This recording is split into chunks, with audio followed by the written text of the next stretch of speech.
السلام علیکم ورحمۃ اللہ وبرکاتہ۔ میں واجد الرحمن ایڈوکیٹ۔ آج میں آپ لوگوں کے ساتھ جس ٹاپک پر بات کرنے جا رہا ہوں وہ بہت ہی امپورٹنٹ ٹاپک ہے۔ ٹاپک کا نام جو ہے وہ ہے FIR، پرچہ درج کرانا، کہ ہم لوگ کس طرح FIR یا پرچہ درج کریں گے پولیس اسٹیشن میں۔ سب سے پہلے ہم نے FIR کو جاننا ہے کہ FIR ہے کیا چیز۔ جب بھی کسی علاقے میں کوئی قابل دست اندازی کاگنیزیبل آفینس سرزد ہوتا ہے، کمٹ ہوتا ہے، تو کوئی بھی شخص اسی چوک کو یہ اطلاع تحریری ریٹن فارم میں یا زبانی اورلی طور پر دے گا، اور اسی چوک کی یہ ذمہ داری ہے کہ اس کو درج کرے اور اس پر کارروائی کرے۔ اگر کوئی بھی شخص پولیس کو اسی چو صاحب کو ریٹن یا اورل فارم میں کوئی اطلاع دے اباؤٹ دا افینس، تو یہ اس کی ذمہ داری ہے اسی چو کی کہ وہ اس کا FIR درج کریں۔ لیکن اگر کوئی پولیس آفیسر FIR درج کرنے میں تاخیر کرتا ہے یا وہ FIR درج نہیں کرتا، تو اس کے خلاف آپ پولیس ایکٹ 229 کے اندر آپ اس کے خلاف کارروائی کر سکتے ہیں۔ اس کے بعد جو ہے FIR کون درج کروا سکتا ہے؟ FIR کرنے کا اختیار کس کے پاس ہے؟ FIR جو ہے یہ ایک ابتدائی اطلاعی رپورٹ ہے، فرسٹ انفارمیشن رپورٹ ہے۔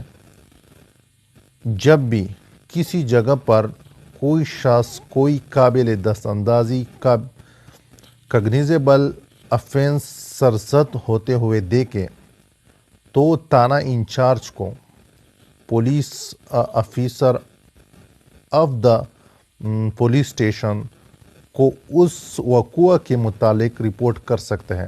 کوئی بھی شخص وقوع کے بارے میں پولیس اسٹیشن میں رپورٹ کر سکتے ہیں۔ آیا FIR کے لیے وجہ عنایت کا ہونا ضروری ہے؟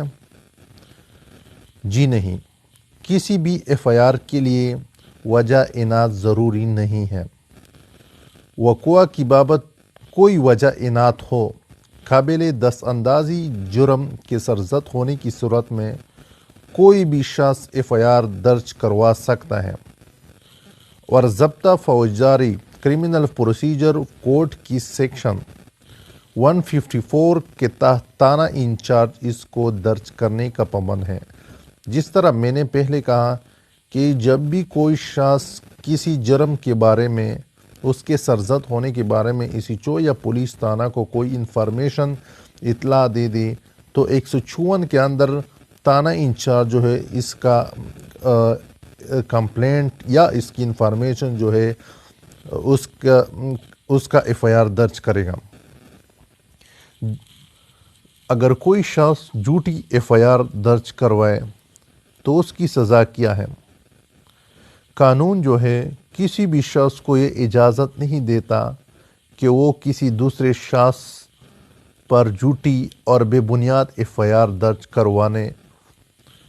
پاکستان پینل کوڈ جو ہے اس میں دفعہ سیکشن 182 کے تحت جو بھی شخص، کوئی بھی شخص کسی پر بھی جھوٹی اور بے بنیاد FIR درج کروائے گا، تو اس شخص کے لیے جو پنشمنٹ دی گئی ہے وہ ہے 6 months پلس 3000 فائن۔ اس کے بعد جو ہے کہ FIR جو ہے کس ٹائم اس کو آپ ختم کر سکتے ہیں، کل عدم ڈکلیئر کر سکتے ہیں۔ اس کے کل عدم اور منسوخ ہونے کے لیے کچھ شرائط ہیں۔ سب سے پہلا شرط جو ہے، قانون کے مطابق نوجوان جوڑے کی شادی۔ جب بھی کسی جگہ قانون کے مطابق کسی نوجوان جوڑے کی شادی ہوئی ہو، تو اس کے خلاف بھی جو بھی FIR کٹ ہو تو اس کو کالعدم کیا جا سکتا ہے۔ جب بھی کوئی معاملہ جو ہو دیوانی قسم کا ہو تو اس میں بھی ایف آئی آر کو ختم کیا جا سکتا ہے۔ اور تیسری قسم جو ہے کہ جہاں پر بھی شہادت ناکافی ہو تو ان صورتوں میں ایف آئی آر کو کالعدم اور منسوخ کیا جا سکتا ہے۔ آیا فون کال پر ایف آئی آر کا اندراج ہو سکتا ہے؟ جی ہاں، ہو سکتا ہے۔ اس کے بعد ہم دیکھیں گے کہ ایف آئی آر میں کتنے کالمس ہوتے ہیں۔ ایف آئی آر میں جو ہوتے ہیں 6 کالمس ہوتے ہیں۔ فرسٹ کالم جو ہوتا ہے اس میں لکھا ہوتا ہے تانے میں جب کوئی آ کر وقوع کی بابت رپورٹ کرتا ہے، جو بھی شخص وقوع کی رپورٹ کرتا ہے تو اس کا نام درج ہوتا ہے۔ دوسری کالم میں جو ہوتا ہے اس کے نام، سکونت، اطلاع دہندہ و مستعیض کا نام درج ہوتا ہے۔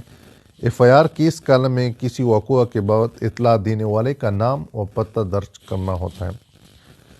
کالم نمبر 3 میں جو ہوتا ہے مختصر کیفیت جرم ہوتا ہے کہ وہاں پر مال کیا کھویا گیا ہے، اور ایف آئی آر کی اس کالم میں جرم کے دفعات اور اگر کوئی مال وغیرہ کھو گیا ہو تو بھی لکھ دیا جاتا ہے۔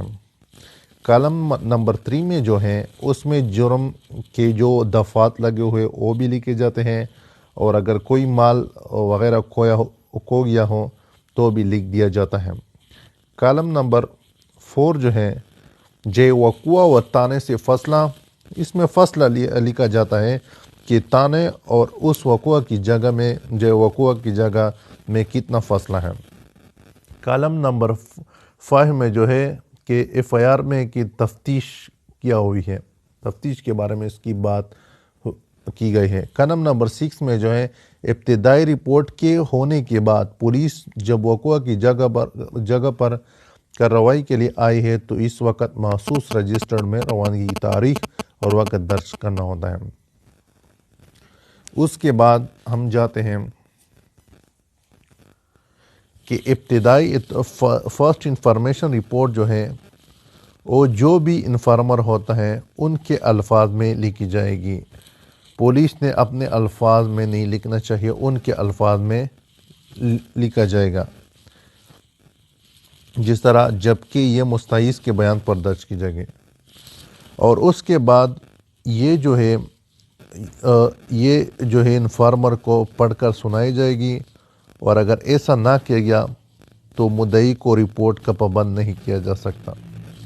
اگر کوئی پولیس افیسر رپورٹ درج نہیں کرتا یا غلط کرتا ہے تو اسے محاکمانہ سزا کے علاوہ پولیس ایکٹ کی سیکشن 29 کے تحت سزا دی جا سکتی ہے، اور شہادت مٹانے پر اسے پاکستان پینل کوڈ کے تحت بھی سزا دی جا سکتی ہے، جو کہ سیکشن 177 اور سیکشن 218 کے تحت کارروائی کی جائے گی۔